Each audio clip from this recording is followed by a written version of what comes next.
جلیں گی علم و عمل کی شمع ہدایت النور کے ہی دم سے۔ مطالبہ پورا ہونے میں دیر نہ لگتی۔ میرے محترم دوستو، وہ تو اپنا کام کر کے چلے گئے، آج باری ہے میری اور آپ کی۔ مجھے آپ کو دنیا کی ہر چیز یاد ہو، میرا گھر، میری کار، میری کوٹھی، میرا دکان، میرا بنگلہ، میری فیکٹری، میرے بچے، میری بیوی، دنیا جہان کی ساری چیزیں یاد ہوں، اور اگر ہم میں سے کہ ہر ایک مسلمان کو یاد یہ نہ ہو کہ میرے نبی، آخری نبی کون ہیں، محمد الرسول اللہ کی ختم نبوت کا تقاضا کیا ہے، اس کی عزت و ناموس کی حفاظت کا تقاضا کیا ہے، خدا کی قسم میں اپنے استاد مکرم مفتی محمد عبداللہ صاحب کی موجودگی میں کہتا ہوں، مجھے ڈر لگتا ہے کہیں کل قیامت والے دن اللہ تعالی ہماری ان تمام نیکیوں کو لپیٹ کے ہمارے منہ پہ نہ مار دے اور یہ کہہ کے رد نہ کر دے تمہیں دنیا کی ہر چیز یاد تھی، میرے نبی کی ناموس پر حملے ہوتے تھے، میرے نبی کے قرآن کو بدلا جا رہا تھا،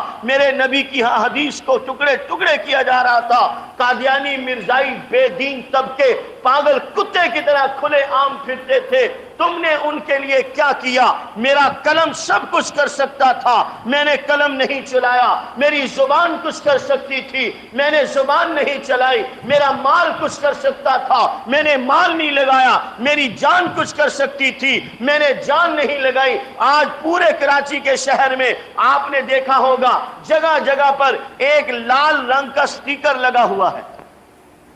کئی جگہوں پہ آپ نے دیکھا ہوگا لال رنگ کا سٹیکر ہے، دل بنا ہوا ہے، اس کے اوپر اللہ لکھا ہوا ہے۔ نہیں دیکھا؟ اب دیکھنا، کہیں آپ کو نظر آئے گا۔ یہ فتنہ گوھر شاہی انجمن سرفروشان اسلام کا فتنہ ہے، ریاض احمد گوھر شاہی کا فتنہ ہے، جس کے پیچھے لگ کے نعوذ باللہ معاذ اللہ مسلمان اپنے ایمان سے ہاتھ دھو رہے ہیں۔ اس کے چیلے چانٹے کہتے ہیں لا الہ الا اللہ ریاض احمد گوھر شاہی رسول اللہ۔ ہم پیٹ پیٹ کے تھک گئے، انتظامیہ کے سامنے دہائی دے دے کے تھک گئے۔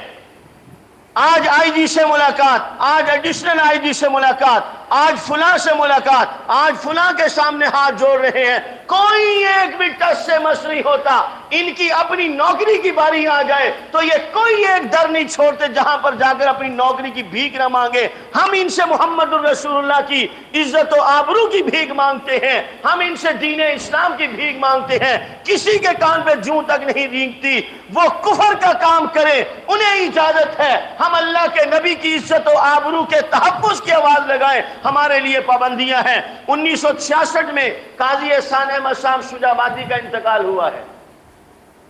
میں نے ان کی ایک تقریر سنی ہے، وہ اس تقریر میں کہتے تھے چوروں کو چھٹیاں، چوکیداروں پہ پابندیاں، چوروں کو چھٹیاں، چوکیداروں پہ پابندیاں۔ ہمارے ایک پرانے عالم بزرگ گزرے ہیں، انہوں نے اپنی کتاب میں اسی طرح کا مقولہ لکھا ہے، کتے کھول رکھے ہیں، پتھر باندھ رکھے، کتوں کو چھوڑ رکھا ہے، پتھروں کو باندھ رکھا ہے۔ میرے محترم دوستو، میرا جملہ سن لو، اگر غلط ہو استاد مکرم کھڑے ہو کے کہہ دیں یہ غلط ہے۔ یاد رکھنا، میں بھری مجلس میں بغیر کسی ڈر اور خوف کے یہ جملہ کہنے لگا ہوں، جس بندے کے ہاتھ میں، جس بندے کے پاس دین اسلام کی حفاظت کے لیے، ترویج اور اشاعت کے لیے، فتنوں کا سد باب کرنے کے لیے، غور سے سن لو، جس بندے کے پاس دین اسلام کی ترویج اور اشاعت اور اعلاء کلمت اللہ کے لیے،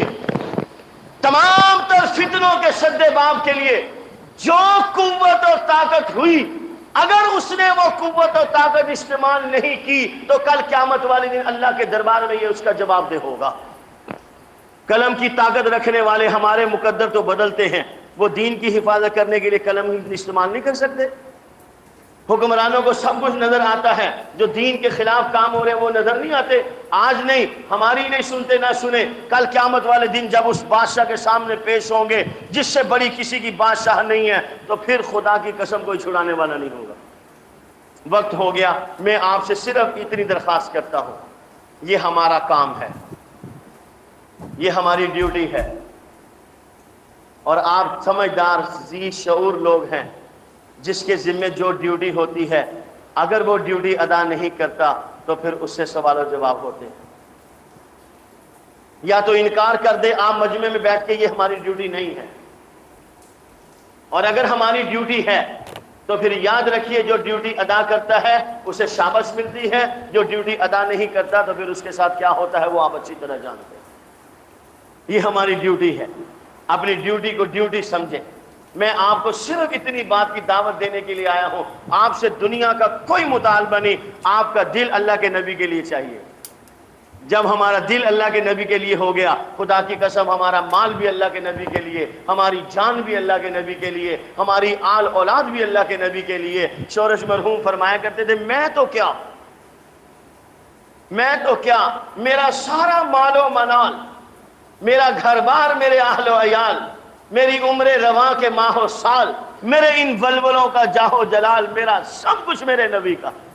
ہمارا ہے کیا، ہم ہیں کیا؟ خدا کی قسم اگر کوئی ہمیں پوچھتا ہے تو ان کی برکت ہے، ہم ان کا نام لیتے ہیں، ہماری عزت ہے، ہم ان کے پیچھے چلتے ہیں، ہماری عزت ہے۔ ہم دنیا کے سب کام کریں اور ہمیں حضور کی عزت و آبرو کے تحفظ کا کام یاد نہ رہے، یہ ہماری بڑی بڑی ہی شومی قسمت ہے۔ میں چاہوں گا ہر مسلمان اس کام کے ساتھ اپنے آپ کو وابستہ کرے، اپنے ایمان پر پہرا دے، اپنی اولادوں کے ایمان پر پہرا دے، اپنے بچوں کو دین سکھاؤ، ان کے ایمان، عقیدے اور نظریے پر پہرا دو۔ اللہ تعالیٰ مجھے بھی اس کام کے ساتھ زندگی کے آخری سانس تک جڑے رہنے کی توفیق نصیب فرمائے۔ اللہ تعالیٰ آپ دوستوں کو بھی توفیق